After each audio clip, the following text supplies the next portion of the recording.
Please be advised that this video is for the sole purpose of entertainment. Any views are purely my own, are subjective and may not necessarily be true. I do, however, do extensive research for all of my videos. All photos have been found on the public domain. I am using them under the fair use and fair dealing guidelines. I urge everybody to do their own research. Well, hello, it's Murky Meg here.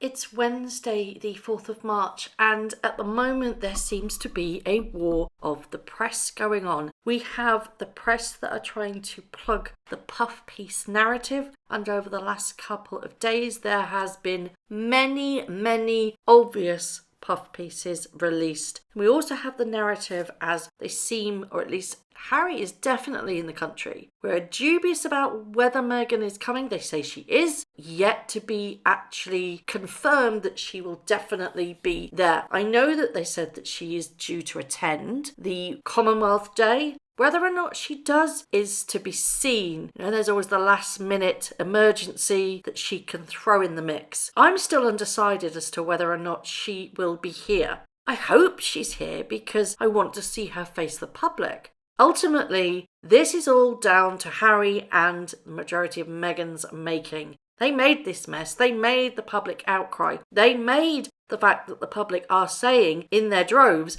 we are not going to pay for your security. But what exactly can the people do? We can sign the petitions. Yeah, sure, go and sign it. But will it make a difference? Will anybody listen to us? And that's what's making us all frustrated. We, the people of Britain, have said no in our droves that we do not want to pay for their security. We've said they are multimillionaires in their own right. Why on earth should the taxpayer, especially with what's going down at the moment and the pressure on the NHS with impending coronavirus hitting, we need every last bit of money that we can get. So I think the fact that Meghan and Harry have all this money and potentially the ability to earn all this money, yet still want to take from the taxpayers for their security, when in fact it's been said that all three can be in different places at the same time, needing a minimum of 3 security officers each. That is an awful amount of money just for 3 people per year to ask the taxpayer to stomp up the tab. Now, it seems that reports are coming out to say that Archie is in fact in Canada, not just with the nanny, but with Grandma Doria. This very well might be another puff piece to try and justify the fact that the public and the media have been criticising both Harry and Meghan for leaving Archie at this particular time while they are in separate parts of the world. It very well could be an article for damage control. You never know with these two, do you? So we've had articles out that says the Queen has had a meeting with Prince Harry, lasted 4 hours, and tried to heal the rifts that were caused by Brexit. Queen also apparently told Harry that he was always welcome back to the firm. Notice the wording here. He, not they, he was welcome back to the firm. This, I have always said, this is a contingency plan that the royal family are buckling down to. They are preparing for when he comes back, tail between his legs, because it's not if, it's when. She will at some point get bored and move on. He will be of no use, especially because they're not allowed to profit off their titles. That's basically her meal ticket gone. They're going to have to be a lot more creative to get the big bucks now without being able to use the word royal. It's still there though, isn't it? On their Instagram, they're still using royal.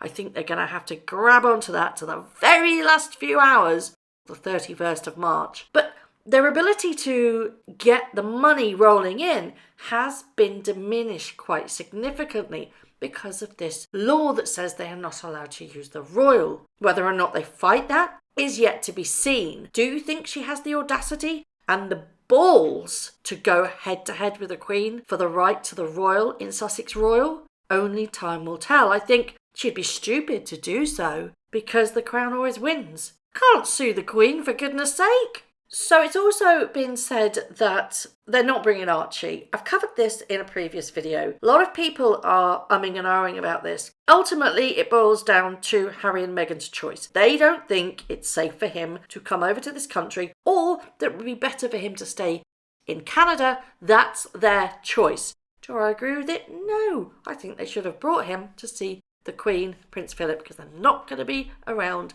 for much longer. And I think if they didn't take that opportunity, they might regret that in the future. Some people have been saying it's a bit tit for tat. So, it's kind of weaponizing the child. I don't think really there's any of that going on. I don't honestly believe that Harry would do that. Maybe he's blind to Meghan's agenda. I don't know. It's guesswork, to be perfectly honest. I do think, though, at some point this year, they should bring him over to see the Queen. It's the least that they can do. The Queen has given both of them an incredibly privileged lifestyle beyond their wildest dreams. Especially Meghan. She came into this country, she came into the royal family, and she has had everything thrown at her, money-wise. She wanted the designer gowns, she got the designer gowns. She wanted the fancy house. She got a house, whether it was fancy or not to her liking. We just simply know. We know she likes the finer things in life. They literally had everything thrown at them, but unfortunately they got persuaded with the alluring prospect of more money. Often people do. It's human nature. We do get attracted to the sparkly things. And there's nothing more sparkly than money, is there? Ultimately, what I really don't hope is happening is that they are using Archie as a bargaining tool. Nobody should do that. A child is innocent, and nobody should involve children in that way in the games that people play. I believe this is a genuine article, and I think that this actually happened. We are not privy to what was said, and I suspect it's a lot of ironing out ill will that has happened and trying to move forward from being Queen and Duke to grandmother and grandson. That needed to happen, I think, for Harry to feel secure enough, just in case everything does go wrong, he can feel free to come back into the fold without any bad feeling. As a family, you need to make sure that the one that seems to be in an abusive relationship always feels like they are able to come back into the fold and not be judged. That is extremely important with narcissistic abuse. You should never, ever criticise them, because really, ultimately, it's not their fault. They don't know what's happening. Yes, he's partly to blame because he's gone through all of this, but I don't think he's in his right mind at the moment, which is why I'm always very cautious with regards to Harry. I do believe he is going through some form of emotional breakdown. Whether or not that is to do with the situation, whether it's to do with what his wife is putting him through, or whether or not it's just that time and nothing really was the catapult. Don't think that's the right one, though. Anyone can guess what's happening. We don't know. We will never be privy to what's happening in Harry's mind. But with the disaster that has come about with Mexit, something truly must have happened. And it must have been the catapult into making him make this such a rash and bold decision. He's left everything, every bit of security that he ever knew, every bit of help, every bit of guidance has been completely shattered. He's now on his own with Meghan. It must be a very lonely place, don't you think? So we have the Commonwealth activities coming up, and I can imagine that the rest of the family are feeling quite trepidatious towards exactly what's going to happen on the day. They're all coming together. They've got to put brave faces on. We've had some reports saying that Meghan's going to put a game face on, but inside she'll be hurting immensely. Well, that again is more PR, absolute rubbish. The people that should be hurting immensely are the people that are standing by the royal family and doing their duty. I can imagine that they are looking back and thinking, what the hell went wrong? One thing's for sure though, I would love to be a fly on the wall when they all get together. Can you imagine the tension? I do feel very sorry for the Queen though, because she's having to deal with all of this. It's like sorting out a whole group of school children bickering, isn't it? Not what you really need. So do you think it's fair that the taxpayers are finally speaking up and having their say? Do you think it will make a blind bit of difference no matter what we do? What do you think happened in that 4-hour-long meeting between Prince Harry and the Queen? Do you think it was the Queen and Prince Harry, or do you think it was Grandma, or Gran, as she is so fondly named? Do you think that it was tensions, or do you think it was warm and trying to make sure that Harry knows that he can always come back? Very interesting also, I'd like to know your opinion on the wording where it said that he would be always welcome.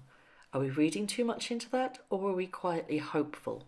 And what do you think everybody else's feelings are towards them arriving in the country and this being their last official royal duty? As always, let me know what you think.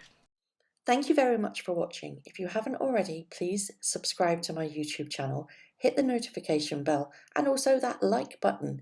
I'd like to take this opportunity to thank all of my followers for all the tips and all the emails, DMs that everybody sends to me. It really is greatly appreciated. So thank you very much for watching once again.